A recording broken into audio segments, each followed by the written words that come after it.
نحمده نصلي على رسوله الكريم أما بعد أعوذ بالله من الشيطان الرجيم بسم الله الرحمن الرحيم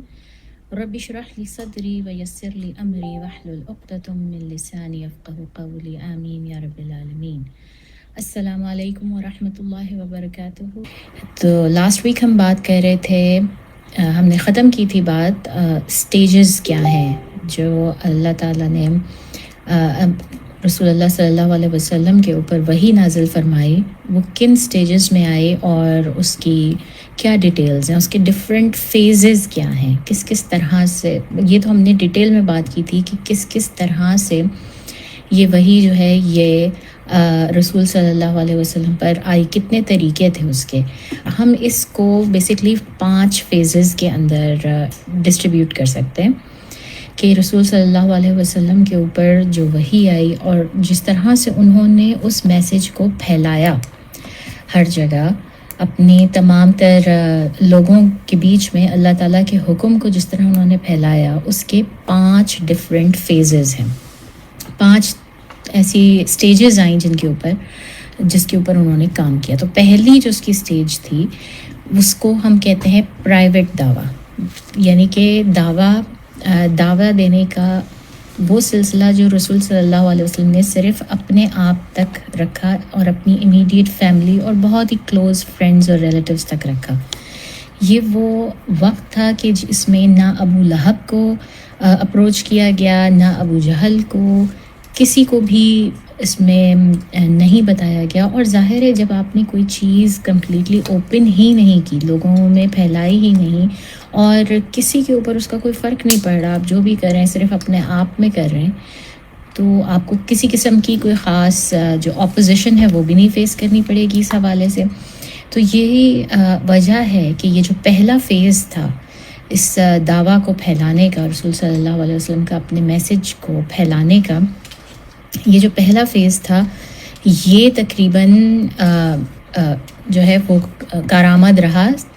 3 سال تک. کچھ نریشنز ایسی بھی ہیں جو کہتی ہیں 4 سال تک، لیکن زیادہ صحیح جو نریشنز ہیں ان کے مطابق یہ فیز صرف اور صرف 3 سال تک ہی رہا. اور اس کے دوران مسلمانوں کو، رسول صلی اللہ علیہ وسلم کو اور جنرلی تمام تر مسلمانوں کو کسی قسم کی کوئی اپوزیشن فیز نہیں کرنی پڑی. اور وجہ اس کی وہی تھی، ظاہر ہے کہ اپوزیشن ان کو کیسے فیس کرنی پڑتی جب کوئی چیز عام ہی نہیں ہے، جب کسی اور کو مجبور ہی نہیں کیا جا رہا، کہا ہی نہیں جا رہا کہ آپ کچھ چھوڑیں یا کچھ اپنائیں یا کچھ نیا کریں. تو اس وجہ سے رسول صلی اللہ علیہ وسلم کو اور مسلمانوں کو جنرلی کسی قسم کی کوئی اپوزیشن فیس نہیں کرنی پڑی ان شروع کے 3 سالوں کے دوران. اللہ تعالیٰ نے یہ وقت جو ہے نا وہ بڑا خاص اس لیے رکھا کہ اس میں رسول صلی اللہ علیہ وسلم کا خود جو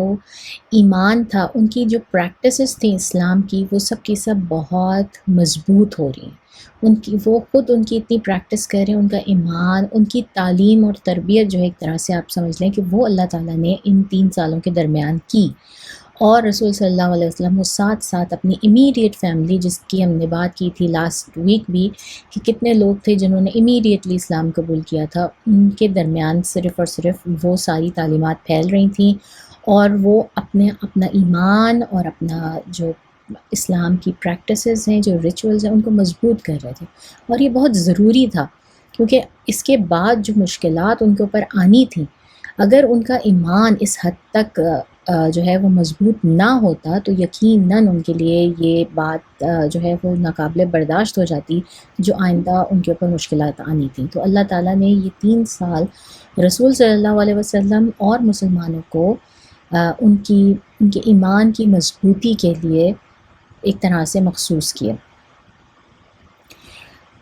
اس کے بعد یہ تھا کہ یہ جو دعویٰ تھی یہ پرائیویٹ تھی. پرائیویٹ دعویٰ میں یا پرسنل دعویٰ میں تھوڑا سا ڈفرینس اس لیے ہے. پرائیویٹ ہی اس لیے کہ اس میں رسول صلی اللہ علیہ وسلم نے بہت قریبی لوگوں کو دیا، لیکن ہم نے بات کی تھی ایک ایسے شخص کی جو کہ یمن سے آیا تھا، لاسٹ ویک ہم نے بات کی تھی، اور یمن سے آیا تھا اور اس نے ظاہر کیا تھا، اس نے دلچسپی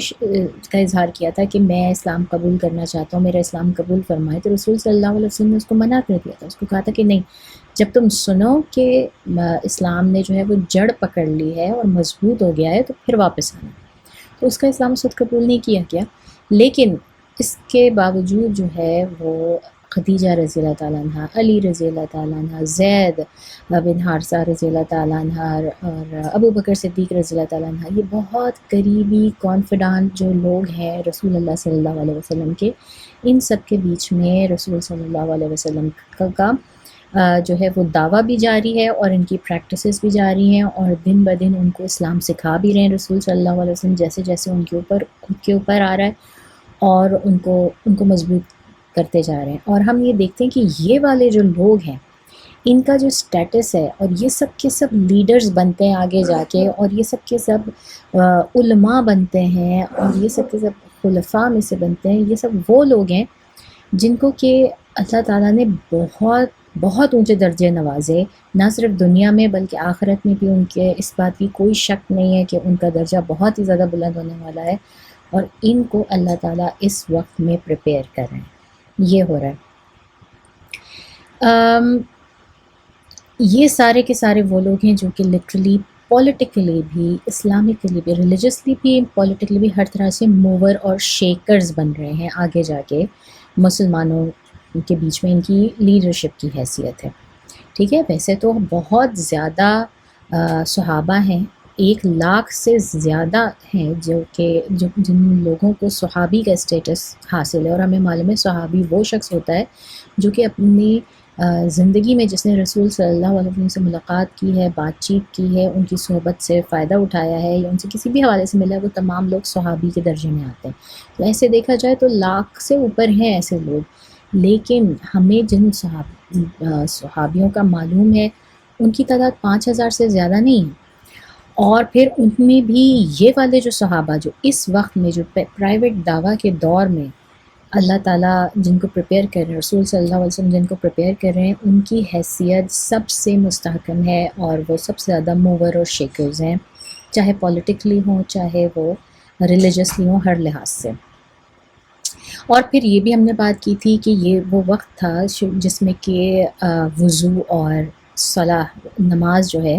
وہ آ چکی تھی، اور جبرائیل علیہ السلام نے آ کے رسول صلی اللہ علیہ وسلم کو سکھایا تھا کہ کس طرح سے وضو کرنا ہے، کس طرح سے نماز پڑھنی ہے. لیکن اس وقت نماز جو ہے وہ فرض نہیں ہوئی ہے، یہ ابھی والنٹری جسے نفل عبادت کہتے ہیں وہی ہے. دن میں 2 دفعہ ہے، دو رکعت سے زیادہ نہیں ہے، مگر پڑھتے ہیں مسلمان جو ہیں وہ نماز پڑھتے ہیں، اور اس میں قرآن بھی پڑھتے ہیں، اور رسول صلی اللہ علیہ وسلم تو ڈیفینیٹلی پڑھتے ہیں، ان کے لیے تو تہجد بھی ہے. تو لیکن اس وقت تک ابھی تک جو ہے مسلمانوں پہ نماز فرض نہیں کی گئی ہے. اچھا، اب جو ہے یہ ہے کہ یہ ہمارا پہلا فیز وحی کا جسے آپ کہتے ہیں، جو کہ 3 سال تک رہا، اور یہ صرف مکہ کے دور میں رہا. دوسرا فیز جو ہے وحی کا یا دعویٰ کا، جس میں رسول صلی اللہ علیہ وسلم نے یہ میسج لوگوں تک پہنچایا، اس کے اندر بھی پبلک دعویٰ ہو گئی. یعنی کہ رسول صلی اللہ علیہ وسلم کو اس کے اندر اپنے سب سے پہلے جو ہے اللہ تعالیٰ نے حکم دیا کہ وہ اپنے خاندان والوں کو بلائیں، اور اس کے بعد جنرلی تمام پبلک کو بلائیں. مگر اس فیز کے اندر بھی کوئی ملٹری کمانڈ نہیں آئی، یعنی کہ وہ کسی قسم کی خود سے ریٹیلیشن نہیں کر سکتے تھے. رسول صلی اللہ علیہ وسلم اور تمام تر مسلمان، ان کو صرف اور صرف اپنی زبان سے یہ میسج پہنچانا تھا، اور زبان سے میسج پہنچا کر ان کو جو ہے وہ کام کرنا تھا. اگر ان کو اس دور میں کوئی تکلیف بھی پہنچاتا، کوئی ان کو ٹارچر کر رہا ہے، کوئی ان کو مار رہا ہے، تو ابھی اللہ تعالیٰ نے ان کو اجازت نہیں دی کہ وہ کسی بھی طرح سے اس کا جواب دیں. تو یہ جو سیکنڈ فیز ہے دعویٰ کا، یہ تقریباً 10-11 سال چلتا ہے، اور یہ تمام مکہ کا فیز ہے. مکہ میں ہی ہیں اس دوران رسول اللہ صلی اللہ علیہ وسلم منہ سے دعویٰ دے رہے ہیں، پبلکلی دعویٰ دے رہے ہیں ہر ایک کو، اپنے خاندان کو، دوسرے تمام اہل مکہ کو، باہر سے ایون آنے والوں کو بھی. اور اس میں کسی قسم کی کوئی ملٹری، کسی قسم کی کوئی ریٹیلیشن نہیں ہے،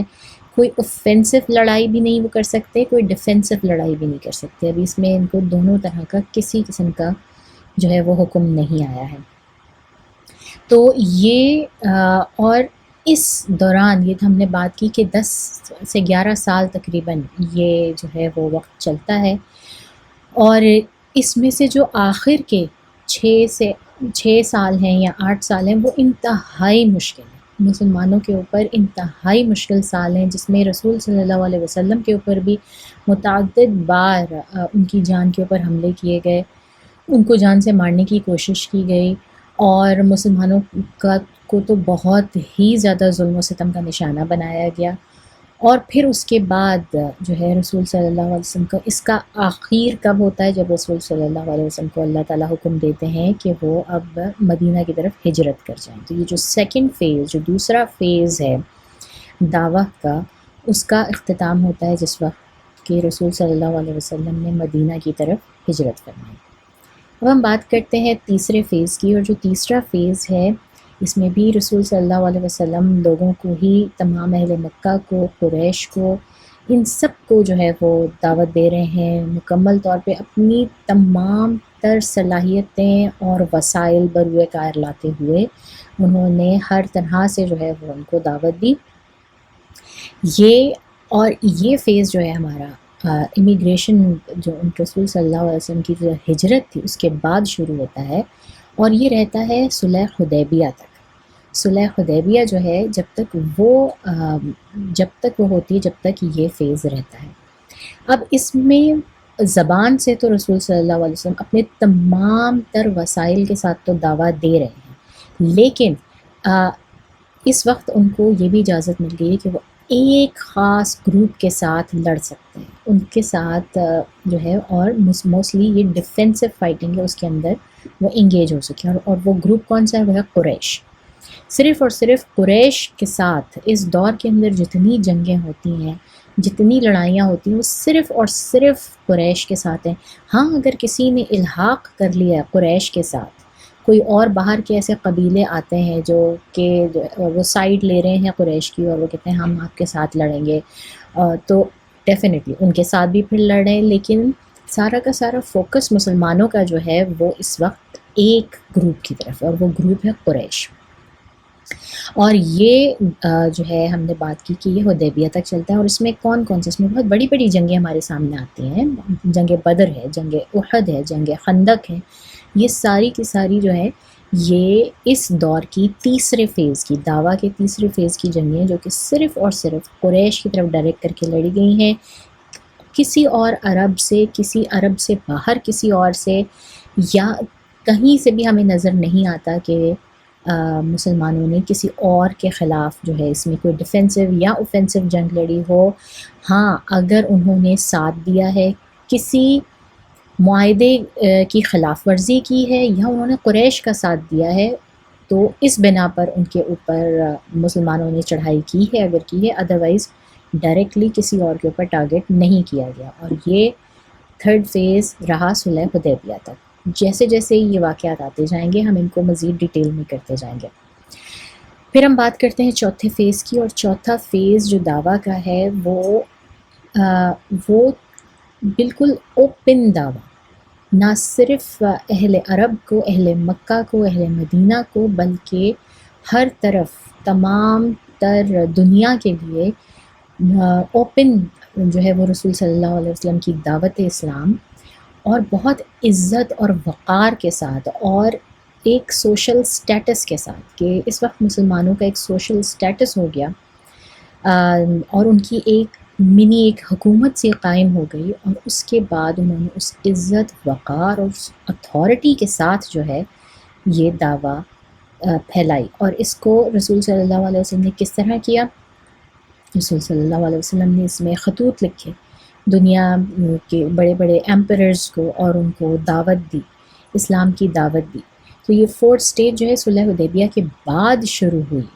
اور یہ صلح حدیبیہ کے بعد یہ فتح مکہ تک جو ہے یہ فورتھ سٹیج ہمارے پاس جو ہمیں نظر آتی ہے، جس میں تمام عرب ریجن اور سب جو ہیں اس میں شامل ہیں۔ اور اس میں بھی اب اس میں بھی مسلمانوں کے پاس ڈیفنس کا آپشن بھی اوپن ہے، ملٹری ڈیفنس اور ملٹری آفنس فائٹس کے آپشنس بھی اب اس میں اوپن ہوتے جا رہے ہیں۔ اور یہ فتح مکہ تک جو ہے رسول صلی اللہ علیہ وسلم نے اسی انداز سے دعویٰ دیتے رہے. 4th فیز میں ہم جاتے ہیں. اس کے بعد جو 5th اور فائنل فیز ہے یہ اوپن دعویٰ تھی، یہ وہ فیز تھا رسول صلی اللہ علیہ وسلم کی دعوت اسلامی دینے کا جس پہ کہ رسول صلی اللہ علیہ وسلم کی ڈیتھ ہوئی. اسی فیز کے دوران رسول صلی اللہ علیہ وسلم جو ہے وہ دنیا سے پردہ فرماتے ہیں، جس میں کہ انہوں نے نہ صرف اپنے ڈیلیگیشنز بھیجے ہوئے تھے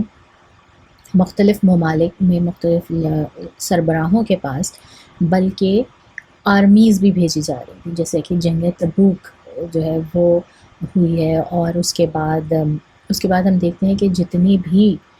کانکویسٹس ہوئے ہیں اور مسلمانوں نے اس فیز کو جو 5th فیز تھا اس کو کافی عرصے تک رسول صلی اللہ علیہ وسلم کے بعد بھی کنٹینیو رکھا، کیونکہ پہلی جنریشن جو صحابہ کی تھی وہ تو بالکل کمیٹڈ تھے. انہوں نے تو رسول صلی اللہ علیہ وسلم نے جہاں جہاں جو کانکسٹ کے لیے تیاریاں کی ہوئی تھیں ان سب کو وہاں بھیجا گیا، اور پھر انہوں نے پرشیا، روم اور ڈمیسکس، سیریا، پیلسٹائن، ایجپٹ، نارتھ افریقہ، یہ سب جگہیں جو ہیں یہ پہلی جو جنریشن ہے رسول صلی اللہ علیہ وسلم کے بعد انہوں نے اس 5th فیز آف دعویٰ کے اندر ان سب کو کانکر کیا، ان سب کے اوپر جو ہے اپنا تسلط کیا اور ان سب کو مسلمان کیا گیا. یہاں تک کہ یہ والا جو فیز چلا جا کہ چائنا تک اسلام پہنچا، موجودہ پاکستان تک، افغانستان، ایران، پاکستان، یہ سب جگہیں بھی اس میں کور ہوتی ہیں. یہاں تک اس فیز کے اندر رسول صلی اللہ علیہ وسلم کی ڈیتھ کے بعد جو اگلے 300-400 سال ہیں اس کے اندر یہ تمام علاقے اسلام کے انڈر آ جاتے ہیں، اور پھر یہ سب خلافت کے تھرو آگے بڑھتا رہتا ہے اور آگے چلتا رہتا ہے. یہ والی جو سٹیج ہے یہ اس کے بعد اس کو روکتے ہیں یا اس کے اوپر ہالٹ آتا ہے جب عباسیوں کی جب خلافت چل رہی تھی اس کے دوران انہوں نے اس کو روکا، اور انہوں نے کہا کہ ہاں اب جو ہے امہ کا ایک بہت اسٹرانگ ہولڈ ہو گیا، اب میجورٹی دنیا کی جو ہے وہ اس وقت اب اسلام کے بینر کے نیچے آ گئی ہے، تو اب ہمارے لیے یہ اتنا وہ نہیں ہے کہ ہم یہ جو 5th فیز تھا کہ تلوار کے زور پر اور ہر طرح سے ہم آگے اسلام کو بڑھائیں. تو وہ اس کو چھوڑنے کے بعد اور اس کے بعد وہ واپس جو ہے وہ پچھلے فیزز میں چلے گئے، وہ 4th فیز میں 3rd فیز میں چلے گئے، جس میں کہ اب ان کو جو ہے وہ کسی قسم کی ملٹری کی ضرورت نہیں تھی اسلام کو پھیلانے کے لیے، بلکہ زبان کے تھرو، ایکشنز کے تھرو، اپنی ایجادات کے تھرو، اپنی نالج کے تھرو جو ہے وہ اسلام کو پہنچا سکتے تھے، پھیلا سکتے تھے. یعنی کہ یہ 2nd فیز پہ چلے گئے تھے واپس. تو اس طرح سے ہم نے یہ کہنا بعید از عقل نہیں ہوگا کہ مسلمانوں کے لیے یہ نہیں ہے کہ آپ نے ہر وقت ہم ایک ہی فیز میں نہیں رکے ہوئے دعوت کے، یا اس وقت کے مسلمانوں کے اوپر یہ فرض نہیں ہے کہ وہ ملٹری کے تھرو ہی اسلام کو آگے پہنچائیں، جیسا کہ بہت سارے لوگ اور گروپس ایسے ہیں مسلمانوں کے جو کہ اس بات پہ بلیو رکھتے ہیں کہ نہیں جی ملٹری آکوپیشن نہیں ہونی چاہیے، ہر جگہ ایسے ہی ہونا چاہیے، اور یہ وہ ایسا ہرگز نہیں ہے. بلکہ اب ہم اس فیز میں ہیں اپنی لائفز کے، دنیا کے، اور ہم ہسٹری سے اور اپنے علماء سے جب اس چیز کی تعلیم لیتے ہیں تو ہم اس فیز میں ہیں کہ ہمارے لیے زیادہ امپورٹنٹ ہے کہ ہم اپنی زبان سے، اپنے افکار سے، اپنے اعمال سے جو ہے وہ اسلام کی اشاعت کریں، اور جہاں رہتے ہیں، جس جگہ رہتے ہیں، اس جگہ کے ڈائنامکس کے حساب سے یہ اس بات کا اندازہ لگائیں کہ ہمارے اوپر کس طرح کی دعوت کا فیز جو ہے وہ لاگو ہوتا ہے. ٹھیک ہے، اب جو لوگ اتنی نان مسلم اکثریت کی ملکوں میں رہتے ہیں وہ یہ سب نہیں کر سکتے، ان کا تو رہنا ہی وہاں پہ مشکل ہو جائے گا، تو ان کے لیے یہ چیز بالکل نہیں ہے.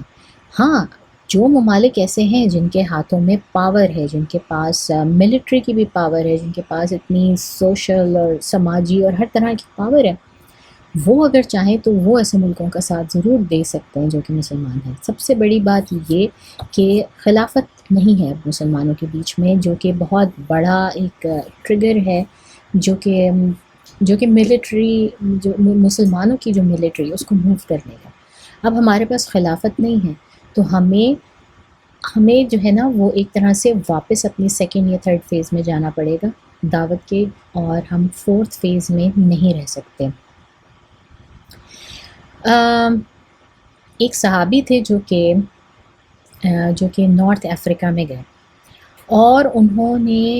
وہ ایک ایسے مقام پر پہنچے کہ وہ سمندر کے کنارے پہ پہنچ گئے، اور انہوں نے اپنا گھوڑا سمندر میں ڈال دیا جہاں تک کہ وہ جا سکا، اور اس کے بعد انہوں نے دعا کی کہ یا اللہ، میں جہاں تک آ سکتا تھا، جہاں تک ہیومنلی پاسبل تھا میرے لیے، میں وہاں تک آ گیا ہوں، اس کے آگے مجھے کچھ دکھائی نہیں دیتا، اگر اس کے آگے کچھ ہے تو میں اس کو بھی یقیناً ایکسپلور کرتا، اور میں وہاں پر بھی آپ کا میسج پہنچا دیتا۔ تو مطلب صحابی، اس وقت کے دور کے جو صحابی تھے، یہ ان کی تھنکنگ تھی کہ ان لوگوں کو تھا کہ رسول صلی اللہ علیہ وسلم ہمیں دعویٰ کی 5th سٹیج پہ چھوڑ کے ان کی وفات ہوئی ہے، تو ہمیں اس کو آگے کنٹینیو کرنا ہے، اور انہوں نے کیا، اور اس طرح سے اسلام جو ہے وہ دنیا میں پھیلا ہر طرف۔ اور اچھا ہوتا اگر ہم اس میں رہتے، لیکن مسلمانوں کے ڈائنامکس، حالات اتنے چینج ہو گئے، اور مسلمانوں میں غنا اتنا آ گیا، ان میں دنیا کی حرص اتنی زیادہ ہو گئی کہ اب وہ والی چیز اس دور میں پاسبل نظر نہیں آتی۔ تو اللہ کرے کہ ہم صحیح مسلمان بن سکیں اور دعویٰ کو ان سٹیجز پہ لے کے جا سکیں جس پہ رسول صلی اللہ علیہ وسلم نے چھوڑا تھا ہمارے لیے۔ اب اس کے بعد ہم چلتے ہیں واپس مکہ میں آتے ہیں۔ یہ تو 5 سٹیجز کا ایک اوور آل ویو تھا کہ دعویٰ کے کون کون سے فیزز گزرے ہیں۔ تو رسول صلی اللہ علیہ وسلم مکہ میں ہیں، اور اب ان کے اوپر جو ہے اللہ تعالیٰ ان کو حکم دے رہے ہیں کہ وہ کسی طرح سے وہ آ جائیں اپنے کیا کہتے ہیں ایکسکیوز می، وہ پبلک دعویٰ کی طرف آ جائیں۔ اور پبلک دعویٰ میں جو ہے، جو کہ سیکنڈ سٹیج ہے، اب ہم سیکنڈ سٹیج پہ واپس جا رہے ہیں، اور مکہ میں رسول صلی اللہ علیہ وسلم جو ہے وہ پبلک دعویٰ کی طرف آ رہے ہیں، اور اس میں ان کو کسی قسم کی اجازت نہیں ہے کہ وہ کسی قسم کا ریٹیلیٹ کریں، یا کوئی پاور، کسی طرح کا بھی پاور، زور، زبردستی، ہاتھ پیر کچھ بھی استعمال کریں، ہرگز نہیں۔ تو ظاہر ہے جس وقت بات اوپن ہوگی، سب کو پتہ لگے گا، تو پرسیکیوشن بھی آئے گی، اپوزیشن بھی ہوگی اس کی بہت زیادہ۔ تو اس کو 3 سال کے بعد اقرا، رسول صلی اللہ علیہ وسلم کی جو نبوت ہے، ان کے آنے کے بعد 3 سال کے بعد جو ہے رسول صلی اللہ علیہ وسلم اس مقام پہ پہنچتے ہیں کہ اللہ تعالیٰ ان کو اس طرح کی آیتیں نازل فرماتے ہیں جس سے کہ ان کو اندازہ ہوتا ہے کہ اب مجھے یہ پیغام دنیا کو عام طور پہ دے دینا چاہیے، جس میں سے ایک ہمیں ملتی ہے سورہ ہجر۔ سورہ الحجر کی آیت ہے، اعوذ باللہ من الشیطان الرجیم فاصدع بما تؤمر واعرض عن المشرکین۔ فرض آپ کو جس بات کا حکم کیا گیا ہے اس کو صاف صاف سنا دیجئے، اور مشرکین کی پرواہ نہ کیجیے۔ یہ بہت ہی جسے کہتے ہیں نا اوپن حکم ہے اللہ تعالیٰ کا قرآن میں، سورہ ہجر میں، اور سورہ ہجر کی آیت نمبر 94 میں۔ پھر اس کے بعد ایک اور آیت جس میں بہت کلیئرلی، ویسے تو یہ حکم کئی جگہ پہ نظر آئے گا، لیکن سورہ شعراء کی 214 آیت جو ہے اس کے اندر بھی ہمیں، سورہ شعراء کی آیتیں چھوٹی چھوٹی ہیں، اے پیغمبر، خدا کے سوا کسی اور معبود کی عبادت مت کرنا، کبھی تم کو سزا ہونے لگے، اور آپ اپنے نزدیک کے کنبے کو ڈرائیں۔ یعنی کہ مطلب بڑا کلیئرلی اللہ تعالیٰ نے رسول صلی اللہ علیہ وسلم کو کہا کہ اپنی قریبی فیملی کو، اور کنبہ جو لفظ اس میں عشیرت کا جو لفظ استعمال ہوا ہے نا، وہ قریش، پورے کے پورے قریش کو آتا ہے، اور اہل مکہ، کیونکہ ہمیں معلوم ہے کہ مکہ کے اندر جو ہے نا وہ قریش کا قبیلہ ہی آباد تھا۔ قریش کے قبیلے کی ڈائنامکس یہ ہے کہ قریش ایک پورا جو وہ قبیلہ ہے اس کا نام ہے، اور اس کے اندر بہت ساری سب برانچز ہیں، اور ہر برانچ کا ایک الگ لیڈر ہے، اور ہر برانچ کا ایک الگ نام ہے۔ تو وہ سارے جو منی ٹرائبز تھے قریش کے، وہ سب مکہ میں اور مکہ کے ارد گرد آباد تھے، تو جب رسول صلی اللہ علیہ وسلم کو یہ آیت بھیجی گئی اور اس میں وَأَنذِرْ عَشِيرَتَكَ الْأَقْرَبِينَ،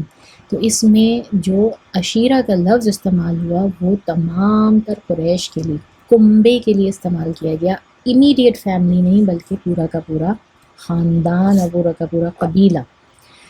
اور پھر تمام تر جس کو ہم انگریزی میں کہتے ہیں کتھ اینڈ کن، ان سب کے لیے جو ہے یہ کیا گیا۔ یہ والی بھی جو دعوت ہے رسول صلی اللہ علیہ وسلم کو جب یہ حکم دیا گیا تو یہ والی دعوت بھی رسول صلی اللہ علیہ وسلم نے دو مختلف جسے کہتے ہیں نا سٹیجز میں، دو طرح سے کی کہنے۔ تو جو پہلی سٹیج تھی اس میں تو وہ صرف اور صرف جو ہے نا بنو ہاشم جو اب ان کا خاندان تھا یا ان کا قبیلہ تھا اس تک انہوں نے رسائی حاصل کی، اور پھر رسول صلی اللہ علیہ وسلم نے بنو ہاشم، بنو عبد مناف جو ہے ان کو بلایا اور ان سے بات کی۔ اور ہوا کس طرح، یہ بھی ایک بڑا خوبصورت واقعہ ہے جو کہ ہم سناتے ہیں وہ اس طرح سے کہ رسول صلی اللہ علیہ وسلم نے حضرت علی کو کہا کہ علی ہمیں ایک فیسٹ تیار کرنا ہے، کہتے ہیں کہ صرف جو بکرا یا لیمب جو تھا اس کی ایک ران تھی، اور رسول صلی اللہ علیہ وسلم نے اس کے اوپر تقریباً 40 ایسے جو بڑے ان کے سردار تھے یا بڑے بزرگ تھے خاندان کے، ان کو دعوت دی۔ لیکن اللہ تعالیٰ نے ڈیفینیٹلی اس کھانے کو اتنا بلیس کیا، رسول صلی اللہ علیہ وسلم نے حضرت علی کے تھرو جو ہے وہ اس کا ایک براتھ سا، سوپ سا تیار کروایا اور اس کا شوربہ سا بنایا، اور 40 ایڈلٹس کو جو ہے وہ بنو ہاشم اور بنو عبد مناف کے ان کو دعوت دی، اور یہ لوگ سب آئے اور ان سب نے اپنا جسے کہتے ہیں نا پیٹ بھر کے سے کھانا کھایا۔ اور یہ بھی آپ کہہ لیں کہ ان ارلی میریکلز میں سے ہے جن کی ہم بات کرتے رہتے ہیں کہ رسول صلی اللہ علیہ وسلم کو گاہے بگاہے اللہ تعالیٰ نے چھوٹے چھوٹے کئی طرح سے جو ہے میریکلز عطا فرمائے تھے۔ تو یہ بھی ان میں سے میریکلز میں سے تھا کہ اتنے لوگوں نے اتنے کم اس میں سے جو ہے وہ کھانا اپنی پوری فل کی اس کے اوپر کا، اور اس کے بعد انہوں نے وہ شوربہ یا برات جو تھا یا جو یخنی تھی وہ بھی اپنی پوری فل کے مطابق بھی۔ اب جس وقت یہ دعوت ختم ہوئی یا کھانا کھا چکے تو ابو لہب جو ہے وہ اس وقت اس نے کچھ سینس کیا کہ شاید کچھ ہونے والا ہے یا شاید کوئی بات کریں رسول اللہ صلی اللہ علیہ وسلم، تو وہ اٹھ کے کھڑا ہو گیا کھانا کھاتے ساتھ ہی، اور اس سے پہلے کہ باقی سب لوگ ایون کھانا ختم کرتے وہ اٹھ کے کھڑا ہو گیا، اور اس نے ایسی ایکسکیوز مانگی کہ جو ہے مجھے کسی کام سے جانا ہے اور میں اس وقت بیسکلی میں اس سے زیادہ مزید بیٹھ نہیں سکتا، مجھے کوئی کام ہے اور میں جانا، اور بیسکلی اس نے ایک طرح میٹنگ اجرنڈ کر کے جو ہے وہ اٹھ کے کھڑا ہو گیا۔ اب یہ ایک بڑا ظاہر قبیلے کا لیڈر تھا، سیکنڈ ان لائن تھا اس وقت۔ ابو طالب جو ہیں وہ بنو ہاشم کے لیڈر ہیں، اور اس کے بعد سیکنڈ ان لائن ابو لہب ہی آتا ہے۔ تو اس کی جانے سے پھر کافی لوگ اٹھ کے کھڑے ہو گئے، انیزی ہو گئے، اور وہ بھی اٹھے اور اٹھ کے نکل گئے۔ تو بیسکلی اس سے پہلے کہ رسول صلی اللہ علیہ وسلم کو موقع ملتا کہ وہ کوئی بات کرتے ان لوگوں سے، ابو لہب کے پیچھے یہ سب لوگ ایک ایک کر کے نکل گئے، اور رسول صلی اللہ علیہ وسلم تھوڑے سے ڈسپوائنٹڈ ہوئے، اور ان کو سمجھ میں آ گیا کہ یہ ٹیکٹک جو ہے نا وہ مجھے اس سے کچھ ڈفرینٹ کرنا پڑے گا بیسکلی۔ کچھ عرصے کے بعد کچھ دن گزرے تھے، انہوں نے پھر حضرت علی کو حکم دیا کہ علی کھانا تیار کرو، ہمیں ایک اور دعوت کرنی ہے انہی لوگوں کی۔ اس بار بھی ایسے ہی ہوا، انہوں نے دعوت کی اور کھانا تیار کیا اور سب کو بلایا، اور جب سب کھانا کھا رہے تھے تو اس بار رسول صلی اللہ علیہ وسلم نے یہ کیا کہ انتظار نہیں کیا ان کے کھانے ختم ہونے کا یا ان کے اٹھنے کا۔ اس بار رسول صلی اللہ علیہ وسلم ابھی وہ کھانا کھا ہی رہے تھے تو رسول صلی اللہ علیہ وسلم کھڑے ہوئے، اور انہوں نے اللہ تعالیٰ کی حمد و ثنا بیان کرنی شروع کی، جسے ہم آج کل ہم لوگ جانتے ہیں خطبۃ الحاجہ کے نام سے۔ ان الحمد للہ نحمدہ ونصلی علی رسولہ الکریم، یہ جو خطبۃ الحاجہ ہے رسول صلی اللہ علیہ وسلم نے یہ بیان کرنا شروع کیا۔ وہ لوگ سب کھانا کھا رہے ہیں بیٹھے ہوئے، اور ان میں سے کبھی کسی نے اس طرح کا کلام نہیں سنا، اس طرح کی باتیں یا اس طرح کی حمد و ثنا نہیں سنی کسی نے. تو وہ لوگ میسمرائز ہوئے، انہوں نے غور سے سنا اس چیز کو، اور رسول صلی اللہ علیہ وسلم بولتے رہے اور انہوں نے کہا کہ او بنی عبد المطلب، میرے میرے میرے بھائیوں، میرے قبیلے کے لوگ، میرے اللاتی بھائیوں، میں کسی اور عرب کو نہیں جانتا اپنے علاوہ، میں کسی اور ایسے شخص کو عرب میں، اس پورے عرب میں نہیں جانتا جو کہ اس میسج کے ساتھ آیا جس کے ساتھ کہ میں بھیجا گیا ہوں. اور میں تم لوگوں کی طرف بھیجا گیا ہوں جو کہ تم لوگوں کو نہ صرف یہ دین دے گا بلکہ یہ دنیا، اس دنیا میں بھی تم لوگوں کی بھلائی ہے اور آخرت میں بھی تمہاری جو ہے وہ بھلائی ہے. میں اللہ کی طرف سے بھیجا ہوا ایک میسنجر ہوں، اس کا رسول ہوں. تو اگر تم لوگ یہ بت پرستی چھوڑ دو تو میں تم لوگوں کو اللہ کی طرف بلاتا ہوں، اس ایک اللہ کی طرف جس نے تمہیں بنایا ہے، جس نے یہ دنیا بنائی ہے اور جس نے وہ جنت بنائی ہے جہاں تم مر کے جاؤ گے. اور اس طرح رسول صلی اللہ علیہ وسلم نے جو بیسک عقیدہ تھا اسلام کا وہ ان لوگوں کے بیچ میں اس کو بیان کرنا شروع کیا. یہ پہلی دفعہ تھا کہ یہ اسلام کا میسج جو ہے پبلک ہوا، ان لوگوں کے کانوں تک ڈائریکٹلی پہنچا. ان سب لوگوں کو آئیڈیا تو تھا کہ کچھ نہ کچھ چل رہا ہے مکہ میں، اور رسول صلی اللہ علیہ وسلم ایک ڈفرینٹ طریقے سے عبادت کرتے ہیں، اور ان کے امیڈیٹ گھر والے انہوں نے، اور اس بارے میں بھی ہم نے بات کی تھی پچھلی ویڈیو میں، اس کے بارے میں ہم نے واقعات بھی بیان کیے تھے.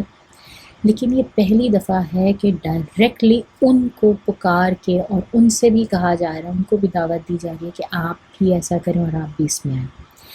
یہ پہلی دفعہ ہے کہ ابو لہب کے کانوں نے یہ سنا، ابو جہل کے کانوں نے یہ سب سنا. اور جب ابو لہب نے یہ دیکھا کہ ان کا اپنا نیفیو، ان کا اپنا بھتیجا ہے جو کہ یہ سب کہہ رہا ہے، تو وہ انتہائی جس کہتے ہیں نا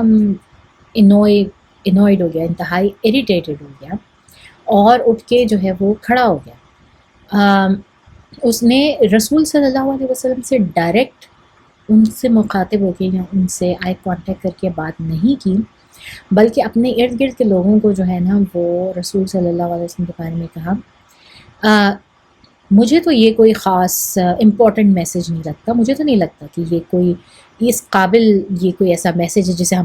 ہم بیٹھ کے سنیں بھی. مطلب یہ ایک انتہائی کہ ایروگنس کی علامت ہوتی ہے کہ جس وقت آپ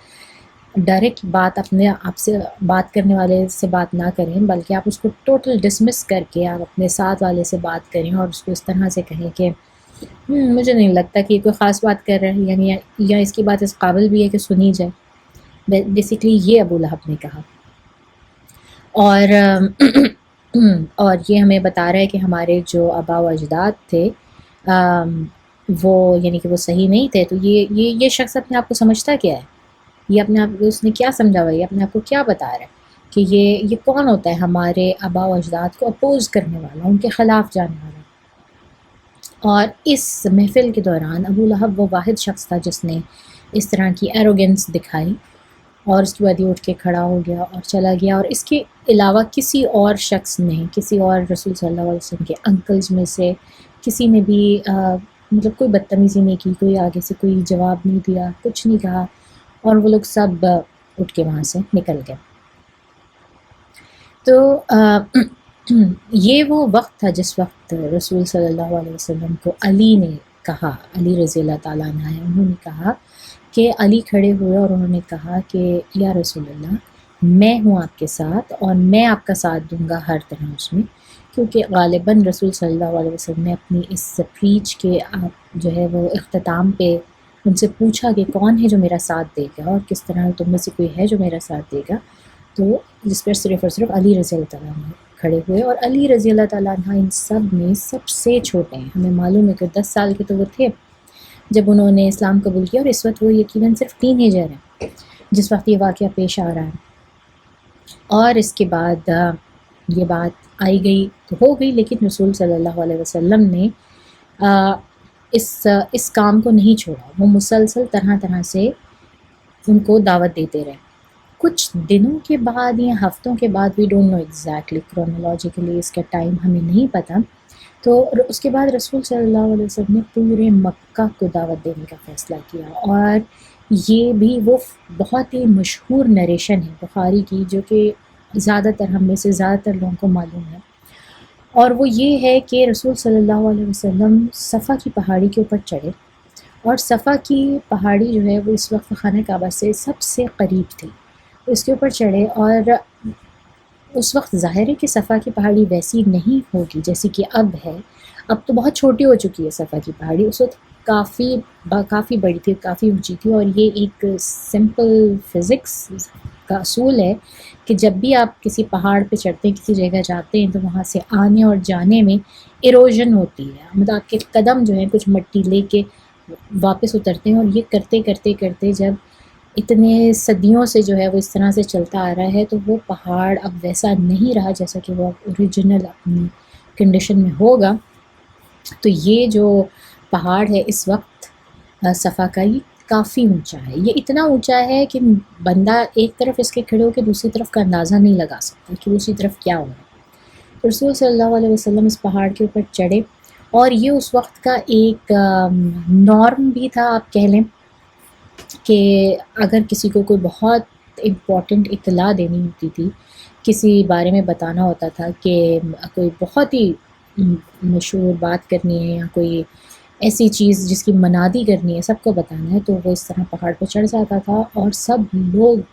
اس کو دیکھ کر اس کے گرد جمع ہو جاتے تھے، اور لوگوں کو پتہ چل جاتا تھا کہ وہ بہت ہی امپورٹنٹ بات ہونے والی ہے. تو یہی ہوا کہ لوگ وہاں پر جمع ہو گئے کافی زیادہ،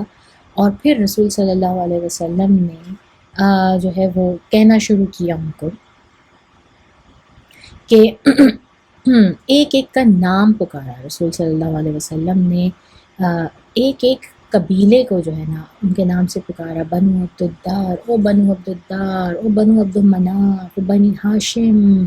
او بنی کعب بن لحی، جتنے قبیلے وہاں پہ اور جتنے سب ٹرائبز آباد تھے، ایک ایک کا نام لے کر پکارا. اور اس طرح سے پکارا کہ رسول صلی اللہ علیہ وسلم نے پہلے سٹارٹ کیا سب سے باہر کے قبیلوں سے، اور پھر اس کے بعد وہ اندر سے اندر اپنے قریب سے قریبی قبیلے میں آتے چلے گئے. اور پھر رسول صلی اللہ علیہ وسلم نے فرمایا کہ اگر میں تم لوگوں سے یہ بات کہوں یا تمہیں یہ بتاؤں، یا بیسکلی رسول صلی اللہ علیہ وسلم نے ایک بیسک سا کوسچن ان سے پوچھا کہ تم لوگ میرے بارے میں کیا جانتے ہو، تم لوگ کیا جانتے ہو کہ میں کیسا ہوں، میں کون ہوں. تو ان سب لوگوں نے کہا کہ ہم آپ کے بارے میں اچھائی سے بڑھ کر کچھ نہیں جانتے، اور ہم جانتے ہیں کہ آپ ہم میں سے ہیں، آپ ہمارے بیٹے ہیں، ہمارے ایک بھائی کے بیٹے ہیں، اور آپ ہم میں سے ہیں، یعنی کہ ہمارے خاندان میں سے ہیں، اور آپ ہمارے بھتیجے ہیں یا بچے ہیں. اور ہم نے آپ کے بارے میں کبھی کوئی جھوٹ نہیں سنا، ہم نے آپ کے منہ سے کبھی کوئی جھوٹ نہیں سنا، آپ صادق ہیں، اور ہم نے آپ کو کبھی کوئی بے ایمانی کرتے ہوئے نہیں دیکھا، آپ امین ہیں. یعنی کہ انہوں نے رسول صلی اللہ علیہ وسلم نے ان سے شہادت مانگی اپنے کیریکٹر کی، اور اپنی جو وہ اتنے عرصے سے رہتے آئے تھے آج تک مکہ میں. رسول صلی اللہ علیہ وسلم نے جاننا چاہا پہلے، ان کے دماغوں کو جھنجھوڑا کہ میں کون ہوں، تم لوگ مجھے اچھی طرح سے جانتے ہو، میرا کیریکٹر اچھی طرح سے جانتے ہو. اس کے بعد انہوں نے کہنا شروع کیا کہ اگر میں تمہیں یہ کہوں کہ اس پہاڑ کے پیچھے سے دوسری سمت سے جو ہے وہ ایک آرمی آ رہی ہے جو کہ تمہیں اٹیک کرنے والی ہے، تو کیا تم لوگ میری اس اسٹینڈنگ میں، جس میں تم لوگ مجھے جانتے ہو، میری بات پر مطلب یقین کرو گے، اتنا یقین کرو گے کہ اس کے خلاف فوراً سے ایکشن لینے کی کوئی چیز کرو، یا میں تم لوگوں کے درمیان اتنا ٹرسٹ وردی ہوں، اتنا قابل اعتبار ہوں کہ اگر میں تمہیں کہوں کہ میں ایک آرمی کو دیکھ رہا ہوں جسے تم نہیں دیکھ رہے، تو تم لوگ میری بات پہ یقین کر کے اس کے خلاف کوئی ایکشن لو گے؟ اور کیا تم لوگ ایسے پینک ہوگے کہ اپنے آپ کو جلد از جلد تیاری پکڑو، مطلب یہ بات جان کے جلد از جلد اس چیز کی تیاری پکڑو؟ تو رسول صلی اللہ علیہ وسلم نے ان سے پوچھا، اور انہوں نے کہا کہ ہاں بالکل، ہم نے آپ کو کبھی جھوٹ بولتے سنا ہی نہیں، تو ہم کیوں یقین نہیں کریں گے آپ کی بات کے اوپر، ہم ضرور یقین کریں گے۔ سب نے بیک زبان ہو کر یہ بات کی۔ تو رسول صلی اللہ علیہ وسلم نے کہا تو پھر جان لو کہ میں اللہ کا بھیجا ہوا نذیر ہوں، وہ بشیر ہوں۔ نذیر کا مطلب ہوتا ہے وارنر، آپ کو ڈرانے والا، کسی چیز سے وارن کرنے والا۔ تو میں اللہ کی طرف سے بھیجے جانے والا وہ ڈرانے والا ہوں جو کہ تمہیں ایک ایسی بہت ہی خوفناک قسم کی تکلیف دہ پنشمنٹ کے بارے میں بتانے والا ہوں، جو کہ ڈے آف ججمنٹ، جو قیامت کے دن کی صورت میں بہت تیزی سے تم لوگوں کی طرف بڑھ رہی ہے، اور وہ تم میں سے کسی کو نہیں چھوڑے گی جب یہاں تک کہ تم لوگ اپنی جو بت پرستی ہے وہ چھوڑ دو، اور صرف اس ایک اللہ کی طرف آ جاؤ جس نے تم سب کو پیدا کیا ہے۔ تم اپنے آپ کو اس فائر سے، اس آگ سے، جہنم کی اس آگ سے بچاؤ، اور میں تمہاری اس میں کوئی مدد نہیں کر سکوں گا۔ رسول صلی اللہ علیہ وسلم کو کہہ رہے ہیں کہ میں تمہاری اس میں کوئی مدد نہیں کر سکوں گا۔ اور انہوں نے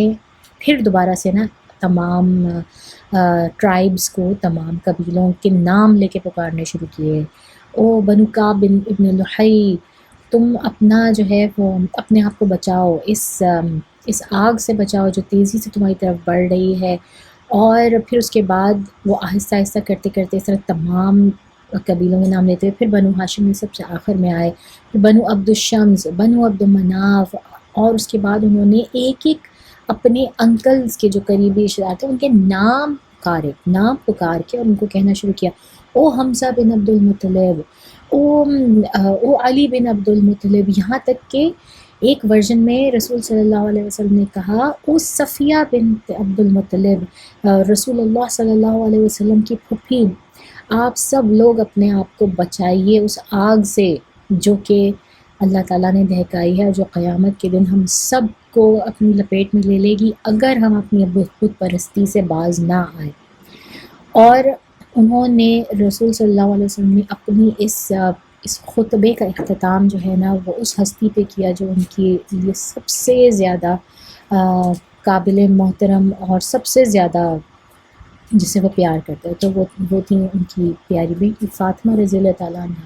اور آخر میں رسول صلی اللہ علیہ وسلم نے فرمایا، او فاطمہ، محمد کی بیٹی، تم اپنے آپ کو بچاؤ اس آگ سے جو اللہ تعالیٰ نے جو ہے وہ جہنم میں تمہارے لیے بھڑکائی ہوئی ہے، اور میں تمہیں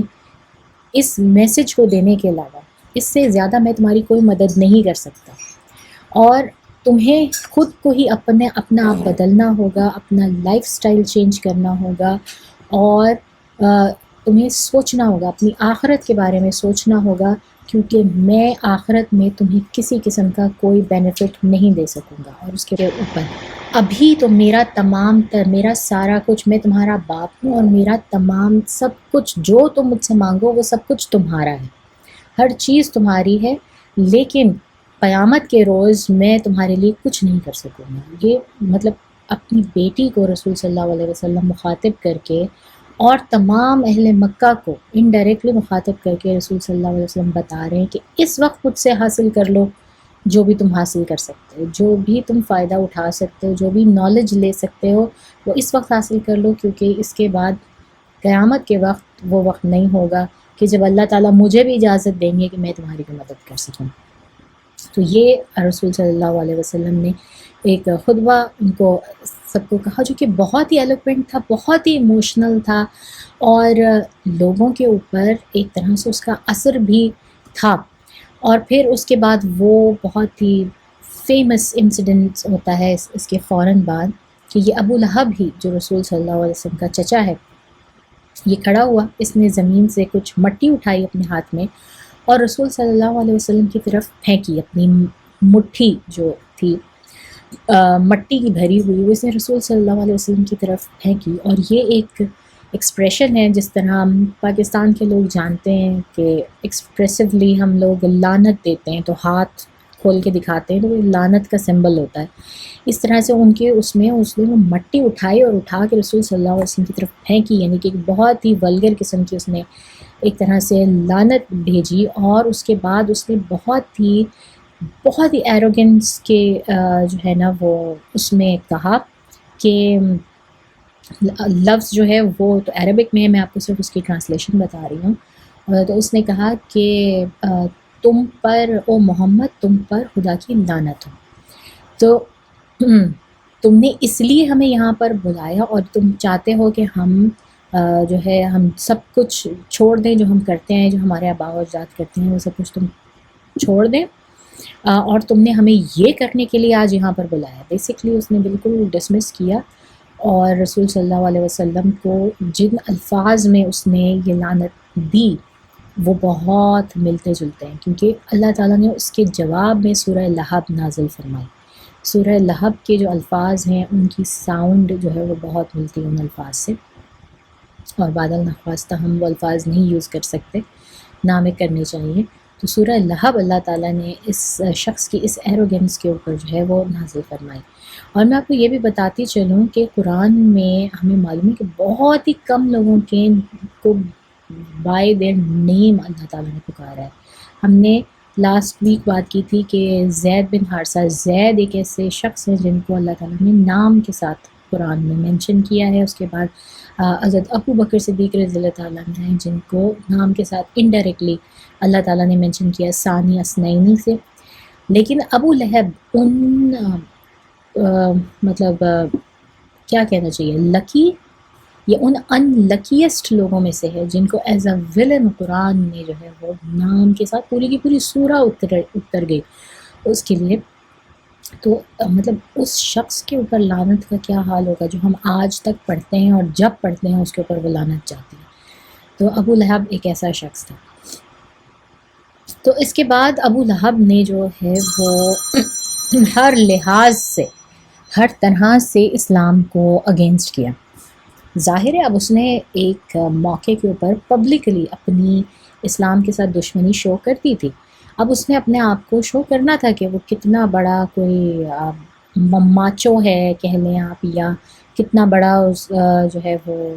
مرد ہے کہ وہ اپنی جو بات اس نے کی وہ اس کے اوپر عمل پیرا ہے اور اس سے پیچھے نہیں ہٹے گا. تو اس نے جگہ جگہ ہر جگہ بیٹھ کے جو ہے نا رسول صلی اللہ علیہ وسلم کی کو اپوز کرنا شروع کر دیا، ان کے میسج کو اپوز کرنا شروع کر دیا. اور پھر اس طرح سے رسول صلی اللہ علیہ وسلم نے اس کے بعد، لیکن یہ پہلا انسیڈنٹ تھا جب رسول صلی اللہ علیہ وسلم نے اوپنلی مکہ والوں کو اسلام کی دعوت دی. اور اس کے بعد رسول صلی اللہ علیہ وسلم کا یہ معمول بن گیا کہ وہ آتے جاتے لوگوں کو اگر بازار میں کھڑے مل رہے ہیں تو وہاں پر بھی ان کو دعوت دے رہے ہیں. اگر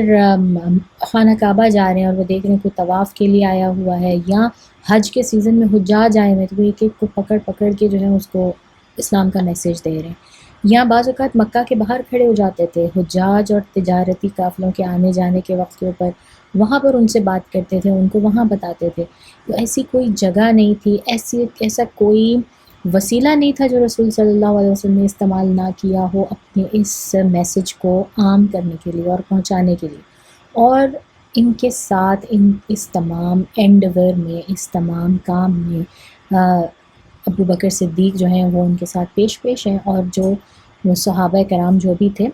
کیونکہ زیادہ تر اس وقت تک زیادہ تر لوگوں کا اسلام مخفی ہے اور رسول صلی اللہ علیہ وسلم اوپنلی اسلام کی اشاعت کر رہے ہیں، مگر زیادہ تر لوگوں کا اسلام مخفی ہے. اب انہوں نے یہاں تک تو ہماری بات ہوگی کہ کس طرح سے رسول صلی اللہ علیہ وسلم نے اوپنلی اسلام پھیلانا شروع کیا. اب ہم بات کرتے ہیں کہ مکہ والوں نے ان کو اپوز کس طرح کرنا شروع کیا، ان کے خلاف جانا کس طرح سے شروع کیا. اور اس کو بھی اگر ہم ڈیوائڈ کر لیں اپنی آسانی کے لیے تو ہم کہیں گے کہ 8-9 ایسے طریقے ہیں جن کے اوپر کہ مکہ والوں نے جن سٹیجز کے اوپر مسلمانوں کو، رسول صلی اللہ علیہ وسلم کو، ان کی میسج کو اپوز کیا، اور اس کے بعد مسلمانوں کو پرسیکیوٹ کیا، ان کو اپوز کیا کس شدت کے ساتھ. تو پہلی چیز جو ہم اس میں دیکھتے ہیں کہ کس طرح سے انہوں نے، سب سے پہلا طریقہ کیا تھا جس سے انہوں نے اپوز کیا. ہم کو معلوم ہے کہ مکہ بلکہ پورے کے پورے عرب میں کوئی ایک سینٹرل حکومت تو ہے نہیں، ہر لوگ جو ہیں مختلف قبیلوں میں بٹے ہوئے ہیں، اور اس قبیلے کا سردار جو ہے وہی سب سے بڑی اتھارٹی ہے ان کے لیے، یعنی کہ ان کا بس کوڈ آف کانڈکٹ یہی کہ انہوں نے اپنے سردار کی ہر بات ماننی ہے اور اس کے کہنے پر عمل کرنا ہے، اور مطلب کسی بھی طور سے وہ اس کے اپوز نہیں جا سکتے، وہ جو حکم دے دے جو بھی کہہ دے اس کے اپوز نہیں جا سکتے۔ اور یہ بات بھی کبھی سننے میں نہیں آئی تھی کہ کبھی کوئی اپنے سردار کے خلاف گیا ہو یا اس کے خلاف جا کے مطلب انہوں نے اس کو مار کے اس کو ریپلیس کرنے کی کوشش کی ہو اپنے سردار کو، یا اس کو اس کی زندگی میں ہی جو ہے وہ ریپلیس کرنے کی کوشش کی ہو کسی کانسپریسیز کر کے، کچھ آپس میں کر کے۔ تو مکہ میں بھی اسی طرح اتنے سارے قبیلے تھے اور ہر قبیلے کا سردار جو ہے وہی ان کا وہ تھا، لیکن مکہ میں ایک چیز تھی جس کو ہم کہتے ہیں دار الندوہ، ایک ان کی نادی تھی، ایک کاؤنسل تھی جس میں کہ تمام تر جو قبیلوں کے سرداران تھے وہ آ کے بیٹھتے تھے، اور جب کوئی بہت کوئی اہم مسئلہ انہیں درپیش ہوتا تھا تو ان سب کی رائے کا احترام کیا جاتا تھا، ان سب کو رائے دینے کا حق ہوتا تھا۔ اور لیکن ان میں بھی یہ نہیں تھا کہ ان کے اوپر کوئی ٹاپ ہیڈ نہیں تھا، ان سب کا تقریباً ایک جیسا اسٹیٹس تھا، اور ان کا اسٹیٹس ان کی اپنی حرکتوں کی وجہ سے تھا، ان کی اپنی کارناموں کی وجہ سے تھا، اور ان کے ہیڈ سر کے اوپر کوئی نہیں تھا۔ اور اس وقت جو بنو ہاشم کے جو سب سے بڑے جو وہ ہیں سردار ہیں وہ ابو طالب ہیں۔ تو انہوں نے کیا کیا، جب مکہ والوں نے دیکھا کہ رسول صلی اللہ علیہ وسلم کی دعوت جو ہے وہ عام ہوتی ہی جا رہی ہے اور وہ بہت زور و شور کے ساتھ اس کام میں لگے ہوئے ہیں اور پیچھے نہیں ہٹ رہے، یا ان کے منع کرنے کے باوجود، ان کی باتیں بنانے کے باوجود، ان کا منہ بنانے کے باوجود جو ہے یہ پیچھے نہیں ہٹ رہے، تو انہوں نے فیصلہ کیا کہ وہ ابو طالب کے پاس جائیں گے، یعنی کہ ان کے امیڈیٹ قبیلے کے سردار کے پاس جائیں گے اور ان سے کہیں گے کہ وہ اپنے بھتیجے کو، اپنے جو بیٹے کو جو ہے وہ اس چیز سے روکیں۔ اور یہی انہوں نے کیا کہ ایک ڈیلیگیشن سا بنا کے جو ہے نا وہ ابو طالب کے پاس گئے۔ اب یہ بھی دیکھیں کہ جو سویلائز سوسائٹی ہوتی ہے نا، یہ اس کی ایک بہت بڑی نشانی ہوتی ہے کہ اس میں ایک آرڈر ہوتا ہے کہ ایک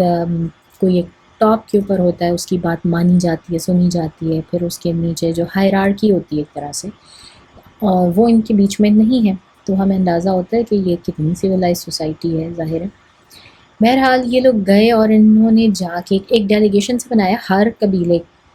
کا جو کوئی بہت پرومیننٹ آدمی تھا اس کے ساتھ مل کے، اور یہ سب کے سب گئے اور انہوں نے جا کے کہا او ابو طالب، یہ جو آپ کا بھتیجا ہے نا، یہ ہمارا جو بت ہیں ان کو قرض کر رہا ہے، ان کو جو ہے ان کو لعنتیں دے رہا ہے، یا ان کے بارے میں برا بھلا کہہ رہا ہے۔ حالانکہ رسول صلی اللہ علیہ وسلم نے ایسا ہرگز نہیں کہا، انہوں نے کسی بت کو کسی بھی جگہ پہ جو ہے وہ برا نہیں کہا، کسی خدا کو برا نہیں کہا، اور وہ کہہ ہی نہیں سکتے تھے۔ کیوں نہیں کہہ سکتے تھے؟ کیونکہ یہ قرآن میں حکم ہے، اللہ تعالیٰ نے بہت کلیئرلی قرآن میں یہ حکم دیا ہے، اور میں آپ کو اس آیت کا مفہوم بتا رہی ہوں کہ کسی کے خدا کو جو ہے وہ کسی کے بھی خدا کو برا مت کہو، مبالغہ ایسا نہ ہو کہ لوگ پلٹ کے تمہارے خدا کو جو ہے وہ برا کہیں۔ تو رسول صلی اللہ علیہ وسلم کے پاس جب یہ حکم آ چکا قرآن کے اس میں، تو ایسا ہو ہی نہیں سکتا تھا کہ وہ یہ کام کرتے، لیکن انہوں نے اپنا کیس مضبوط ثابت کرنے کے لیے کہ ہم جو بات کہہ رہے ہیں وہ زیادہ صحیح ہے،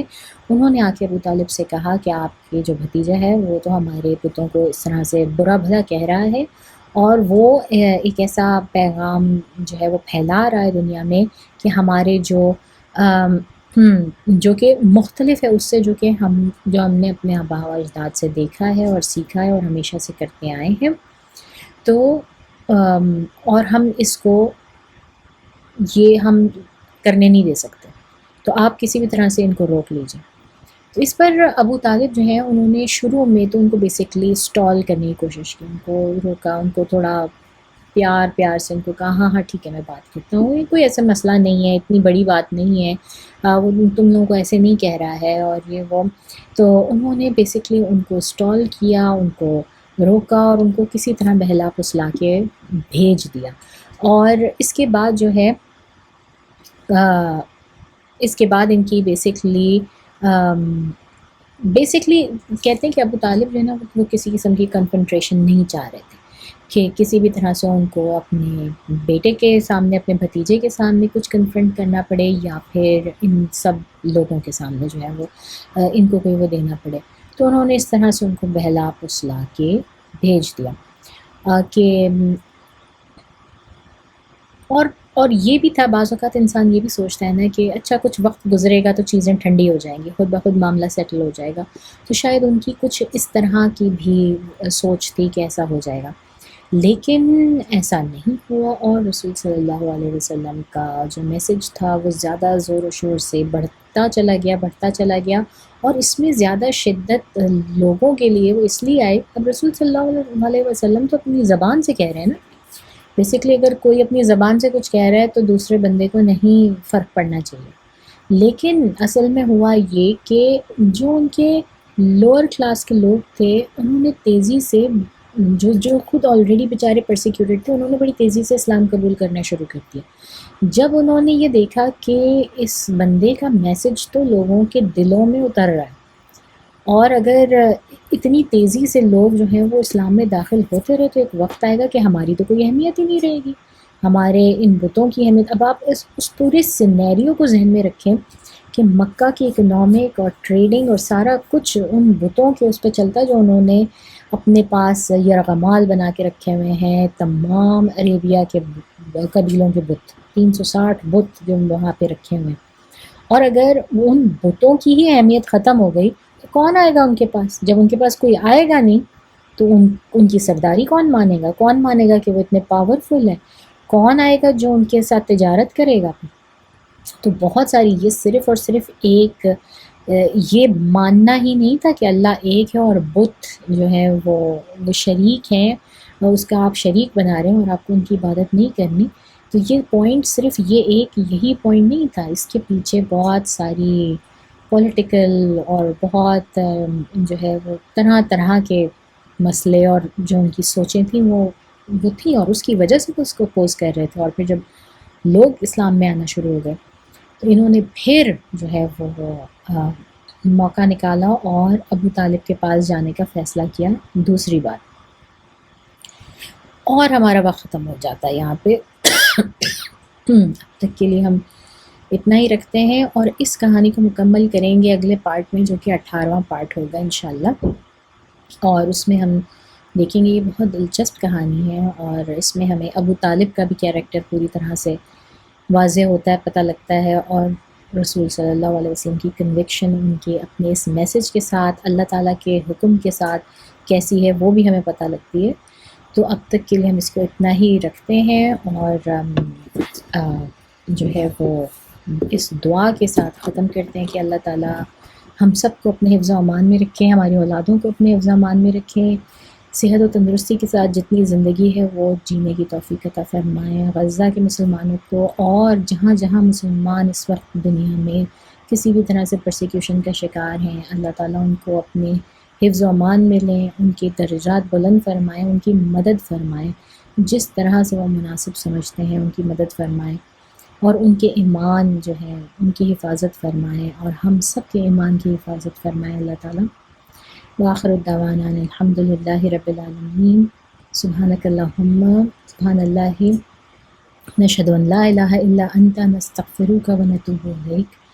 السلام علیکم ورحمۃ اللہ وبرکاتہ.